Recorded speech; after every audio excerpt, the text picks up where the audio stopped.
ഒരു കീബോർഡിന്റെ മുന്നിലിരുന്ന് തുടങ്ങിയ യാത്ര ഇന്ന് കോടിക്കണക്കിന് ഹൃദയങ്ങളെ താളം പിടിപ്പിക്കുന്നിടത്ത് എത്തി നിൽക്കുന്നു.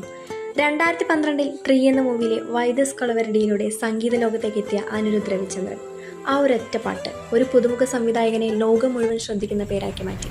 പക്ഷെ കൊലവരയിൽ തുടങ്ങിയ കഥ അവിടെ അവസാനിച്ചില്ല. തുടർച്ചയായ ഹിറ്റുകളിലൂടെ തൻ്റെതായ ഒരു മ്യൂസിക് സ്റ്റൈൽ അനിരുദ്ധ് സ്വന്തമാക്കി. എതിർനീച്ചൽ, മാൻകരാട്ടെ, കത്തി, നാനും റൗഡിദാൻ, ഓരോ സിനിമയും അനിരുദ്ധിൻ്റെ വളർച്ചയുടെ ഓരോ പടിയായി. പിന്നീട് Vikram, master, jailer, Leo mass മാത്രമല്ല മെലഡിയിലും BGMലും ഒരുപോലെ തന്നെ കഴിവ് തെളിയിച്ചു. തമിഴ് സിനിമയിൽ നിന്ന് തുടങ്ങി ജവാൻ പോലുള്ള ബിഗ് പാൻ ഇന്ത്യൻ ചിത്രങ്ങളിലൂടെ ഇന്ത്യ മുഴുവൻ തൻ്റെ സംഗീതത്തിൻ്റെ എനർജി എത്തിച്ചു.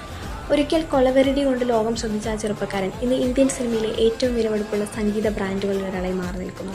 ഒരു പാട്ടിലൂടെ വൈറലായവനല്ല അനിരുദ്ധ്, ആ വൈറൽ വിജയത്തെ ഒരു സാമ്രാജ്യമാക്കി മാറ്റിയവനാണ്. ഇന്ന് അനിരുദ്ധിൻ്റെ പേര് കേൾക്കുമ്പോൾ ഒരു സംഗീത സംവിധായകനെ മാത്രമല്ല, ഒരു മുഴുവൻ എനർജിയാണ് നമ്മൾ ഓർക്കുന്നത്.